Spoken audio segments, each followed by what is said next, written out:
Hey everyone, I am really excited to talk about a subject that is probably pretty controversial. I know that because I feel a little bit nervous right now about talking about it, and it came up this week because in Colorado a really tragic thing happened where a man killed his family, his 2 kids and his wife, and that's really unimaginably sad. And so what happens when things like that are in the media often, and things like mass shootings, is people start talking about how we need mental health reform. And I agree that we need to work on the way that we're treating mental health, absolutely.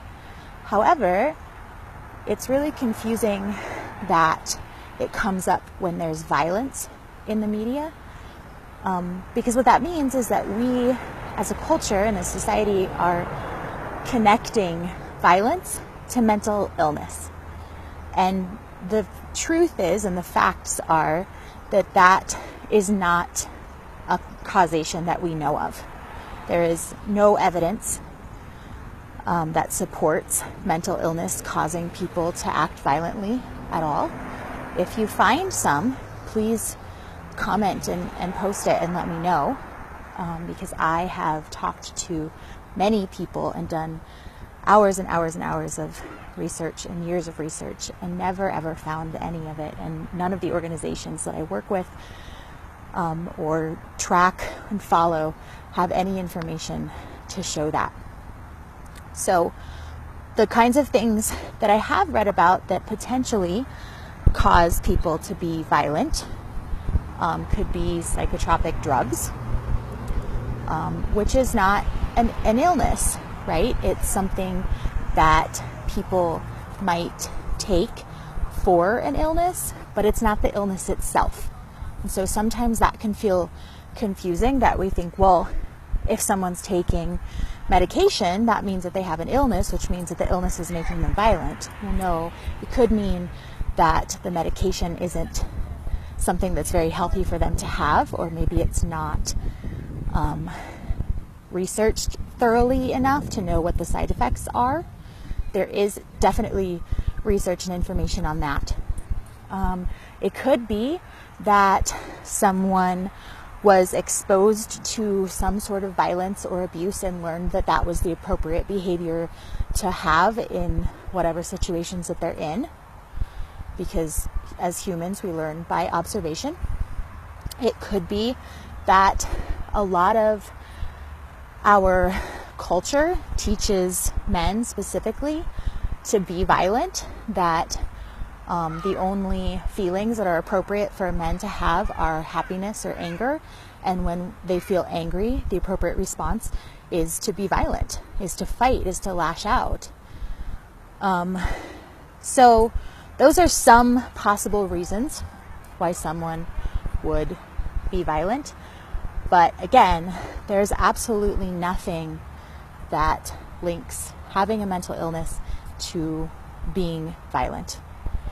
I have worked with law enforcement on this. I have worked in the judicial system with DAs, with lawyers, with all kinds of people.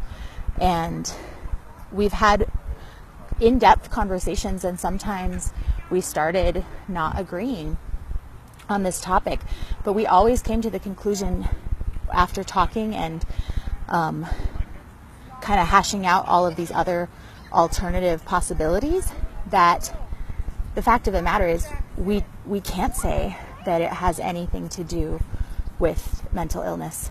It could be substances as well, so not just medication, but using substances that affect the way that we are thinking or reacting to things.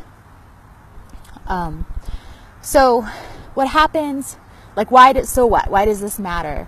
It matters because there's a whole bunch of stigma around mental health, and that's part of the reason why we don't handle it very well, is because we don't understand it very well.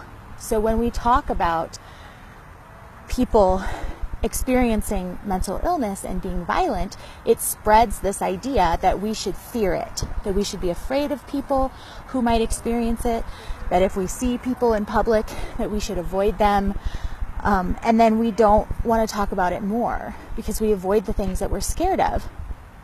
So it adds and multiplies this stigma that is already happening so much in the topic in the field of mental health. And that is really harmful because that makes it harder for us to work with it well.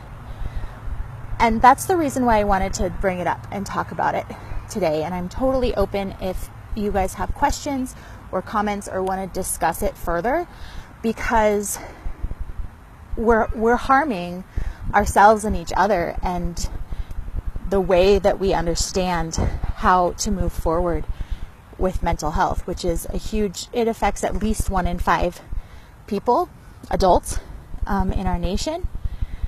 And as a person who's experienced mental health herself, as a person who works with others who experience mental health, we deserve better. We deserve to be more respectful and less assuming and talk about what this is so that we understand it better, because that's what humans deserve. And that's how it's going to be reduced. That's how we're going to solve this problem. And it is a problem. It's an epidemic. And it doesn't have to be, because we have a choice.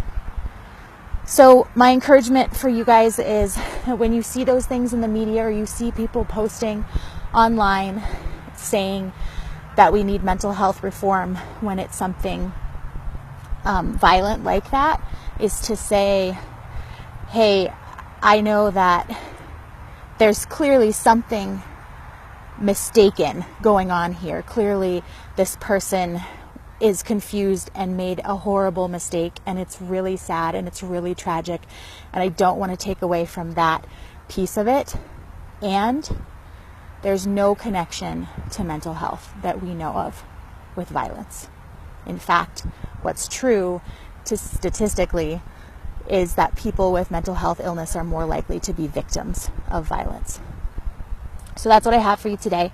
Please share this if it's helpful, to spread the word that this is the truth, and we need to start talking about it in reality, like how it really is, so that we can treat it better, so that we can stop having so much stigma around it, so that people can start talking about when they're having mental health experiences and get help, and so that we can treat violence, the roots of violence, for what they are, instead of sort of blaming them or scapegoating them into this field of mental health that's not accurate.